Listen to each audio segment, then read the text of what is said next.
Hi guys, it's Alistair Clark here from stuntlives.com. I've got another interview for you. A guy called Gabe Nunez, or Gabe Nunez, started off as a free runner, and then he moved into starting his own business called Tempest Free Running. And then from there as well, he went into TV and film and was in TV series like Breaking Bad, Better Call Saul, and then moved into films, worked on Bad Boys for Life, Twilight, Breaking Dawn's Parts 1 and 2, The Matrix Resurrections. So check those films out, as well as other films that he's done. You can see the list on the website. And really cool guy. And I hope you just get to enjoy this interview as well. And I will chat to you soon. Take care, guys. Speak to you soon.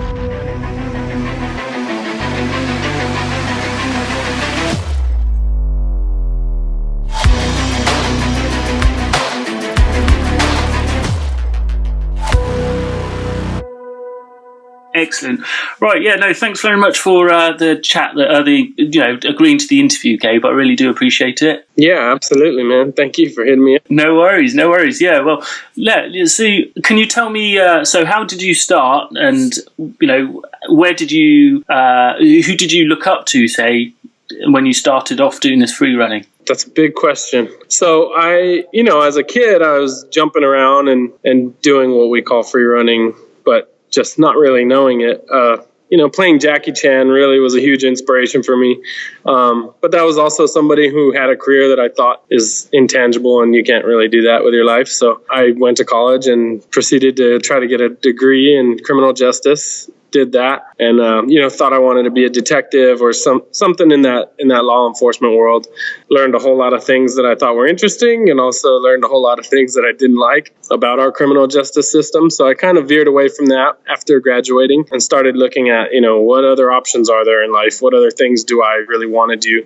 I've always been passionate about movement, sports. Have a gymnastics, kind of street gymnastics background, martial arts background. Did martial arts back in my hometown, El Paso, for a long time, and so I kind of was like, well, being a stuntman would be awesome. I don't know how viable that is, but let's try to figure that out. So ended up kind of going to a stunt school and got me hooked, and then moved out to LA after college. And I should backtrack a little bit, because in college I watched a documentary called Jump London and Jump Britain, and they were all about these guys that were doing what we, now call parkour and free running. And that kind of blew me away. So in college, I had already picked it up, and I was already jumping off of shit, but just not really in any professional manner, just kind of doing it. But I moved to LA to pursue a career in stunts. And it just so happens that kind of timing, the right people were around, and I got to training with the guys that formed Tempest together. And I ended up also being one of the few people in Hollywood who had this skill for parkour and free running that was now in demand. So kind of our team grew with the demand for that in Hollywood. And at the same time, parallel to that, we were trying to push the sport ourselves, and we wanted to be professional athletes. We wanted to be the Tony Hawks of the sport, if you will. And so we were pushing ourselves to compete and train for competition and go out and shoot videos where we were hitting the ground and pushing the sport to the next level, trying new tricks. So kind of all stemmed from the culmination of all of that. Right. Okay. So how long, because you said you did martial arts as well. What martial arts did you do, and what grade did you get to? I have a black belt in TKD and Taekwondo, but it was much more the Americanized sport karate version. So I was doing and competing in these sport karate tournaments around the U.S. and actually a few international ones prior to me moving out and through college. And I was also at the same time teaching the younger generation a lot of the tricking and the more gymnastics involved type kicks. Right. Okay. And then from there, you said you went to a stunt school as well. So what was the stunt school, and what sort of things did they teach you? I did. I went to the stunt school in Seattle, and it's kind of a love-hate with that process, because that process was absolutely inspiring. And I like to say that it inspired me more than it taught me, because you didn't really get to dive into anything enough to learn a trade or learn a craft. Aside from some of the fight stuff, I did learn some decent things about camera angles and stuff like that. But outside of that, it was kind of like an amusement park because you get to try everything once, or a couple times. So that inspired me to pursue it. And then that's when I decided, like, I came back, found out where in LA people were training, and started, reaching out, got a job at a gymnastics gym there, which is where I met all the other Tempest guys. Right. Okay. And how long have you been in Tempest now? Since 2007. Right. Okay. Right. It's quite a long time, that, actually, isn't it? Yeah. We're coming up on 10 years, so we're excited. Hopefully we'll do a big bash or something. Oh, definitely. We should come to England and set one up here as well. Dude, I know. We've talked to some people about the UK, so maybe one day. Okay. Because I was speaking to one of your friends, Dan Mast. Yep. Yeah, he's over in London now doing Transformers 5. Yeah, he's killing it. He's been doubling Mark and taking him all over the place. Yeah. So how did you get into the... so you said that you moved to LA because you wanted to pursue into stunts. So how did you have to go to like networking events, or was there like another, say, stunt school with opportunities to... So how did you get into those stunts? I mean, there are these kind of smaller networking events, if you will, but they're more like stunt community gatherings. But no, really, like, you end up training with people that are also either pursuing a career or continuing to train themselves while in the career of stunts. And it's a funny game, but you kind of prove your worth and hope you get that shot. And then when you get that shot, you don't fuck it up. You work hard and you be somebody who's pleasant to be around, and all of that goes a long way. And you hope that by doing that, you've started creating a name that people can rely on and trust for the next job. And then there's a whole bunch of things that factor in, like, do you look like the right guy that they need to double somebody, or do you have the right skill set for that guy? Or can you play that role if it's not doubling someone?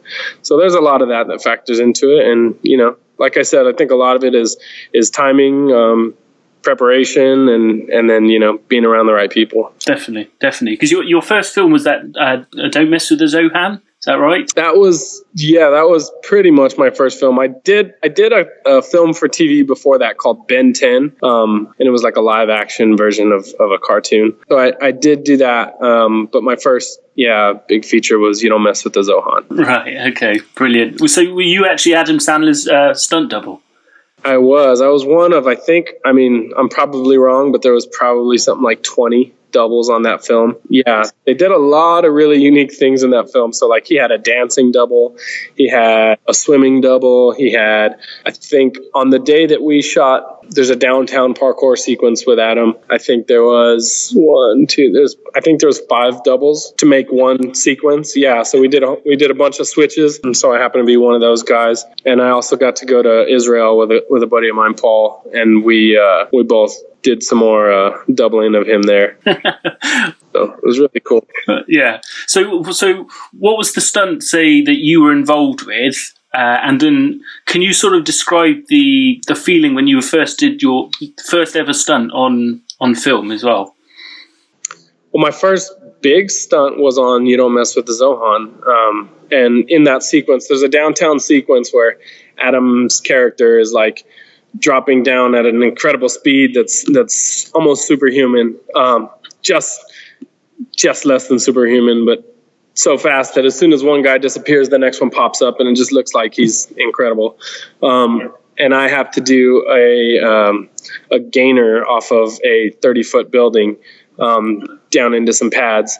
And it actually wasn't my stunt to begin with. It was a partner of mine, and some things went down where he wasn't available to do it.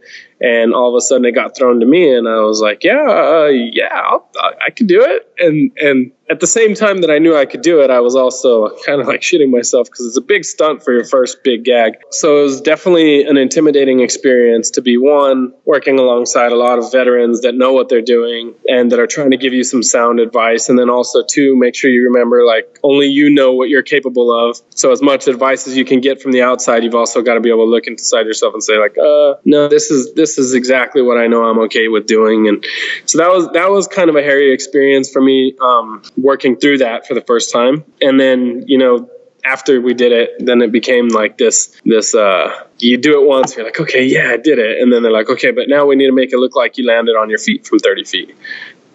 So now you're like, okay, shit. I thought I killed it. No, now we got to try again. And so we did it.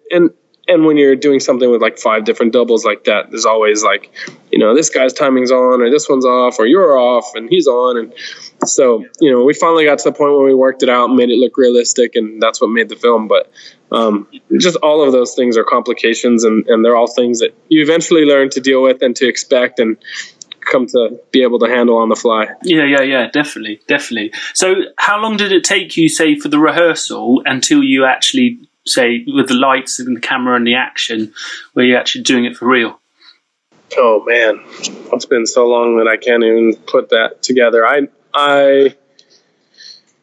don't think we rehearsed it until that day, because it's a big setup. We had to bring a bunch of pads in and set them up where we wanted them, but we did scout it. I don't believe we rehearsed it before that day. So I think we scouted it. We all saw our spots, picked our moves, and then on that day, I believe we did rehearsals up until they tell you they're ready to roll. So you kind of get as many rehearsals as you can or need.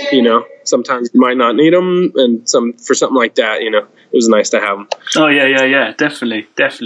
Okay, and what would you say your favourite stunt is that you've performed on film? Oh man, that's a hard one too. Yeah, that's so hard. Because you've done so many good films, so many different films as well. Yeah, I mean, so I had a lot of fun on Total Recall. I was doubling Colin Farrell on that in Toronto, and I can't pick just one stunt, but what I really liked about that film is that I don't know if you've seen it, but it's kind of no story and all action. And so what was cool about that is that I got to do so many different stunts. I mean, I got that by far had the most variety of stunts in it that I've been able to do. So that was cool because I did get to jump onto and off the hood of cars. I got to fall through some roofs. I got to do some parkour chase sequences. I got to do some fighting, just very, very random. So that was a really good one because of the variety. But I would say one of my favorites is most recently was working on an Adam Sandler film again, actually. It was on Ridiculous 6, and I was doubling Taylor Lautner. And his character is this just really goofy, kind of half slow guy. He's put in these ridiculous situations, and his superpower or his strength is that he has an incredibly strong neck.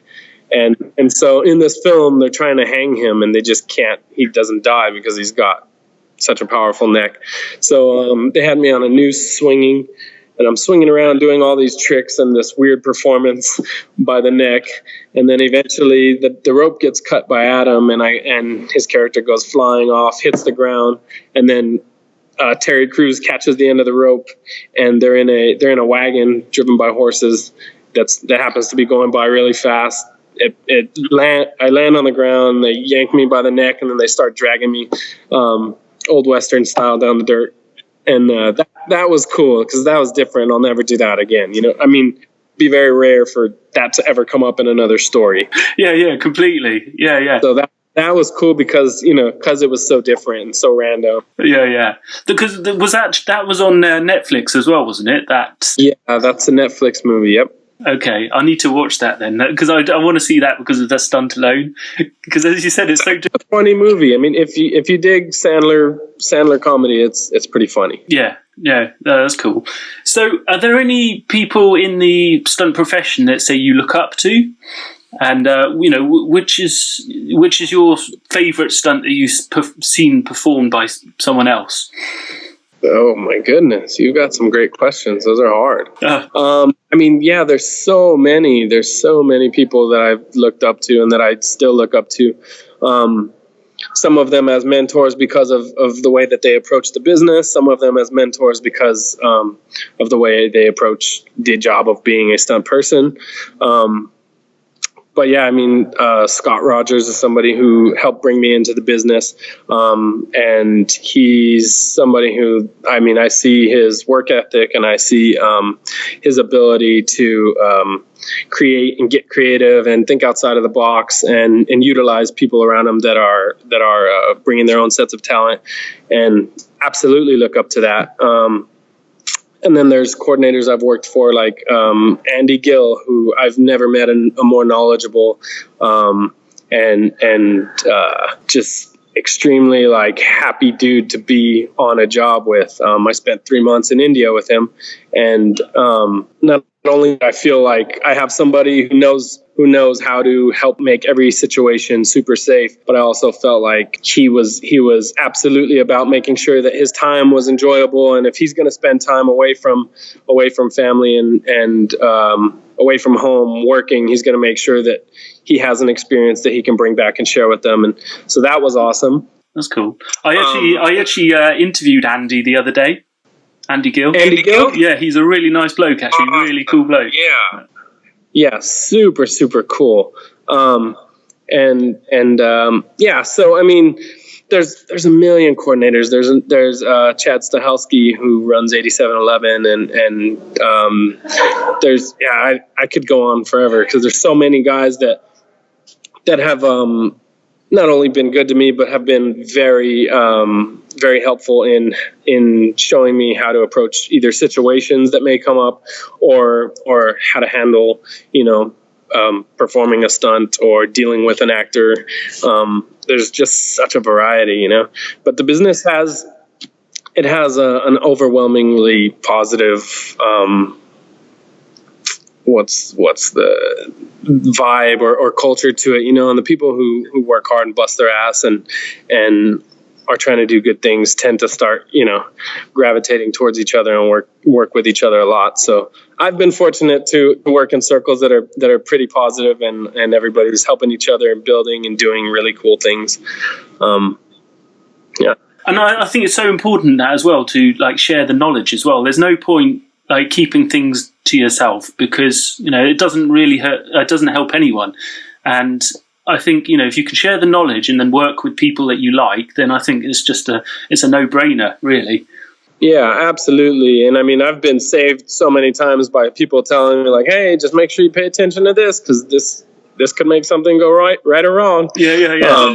And if you've not done that exact stunt before, which most of the time you haven't, right? Then the next best thing is to speak to somebody or get advice from somebody who's done something similar or close to that.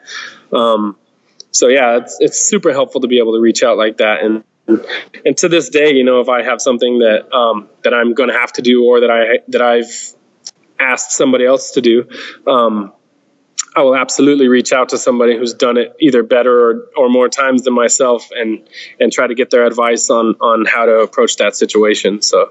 And I admire that as well, because it seems like you're always wanting to learn, always wanting to develop yourself. And I'm impressed with that. I really am.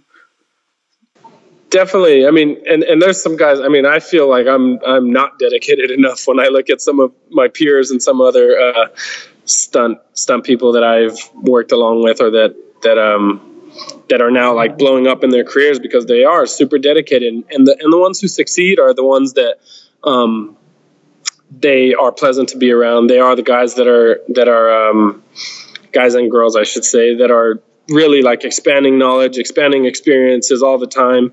And that's super cool to watch. So yeah, I try, but there's people that are out there killing it and that deserve. Yep. Yeah. Okay. Right. Well, I was going to say, if people want to know more about yourself, say the stunts you do, because obviously you're in Tempest as well. How can people contact you or know more about you? That's an interesting question. All over the place. I mean, there's different places. I live on Instagram. That's kind of the easiest place for me to share what I'm up to. Instagram and Facebook. And then Tempest, I spend a lot of my time not focusing just on me anymore, and it's much more on Tempest. because I want to see this thing grow and I want to see it blow up and I want to see the sport of free running kind of make its way into that mainstream world. I want to see as many people be able to experience what we've experienced through free running. So I spend a lot of my time and focus there. So I rather see people follow what Tempest is doing, and you might get a little bit of what I'm doing, but who cares about what I'm doing? We have such a more powerful group of people that are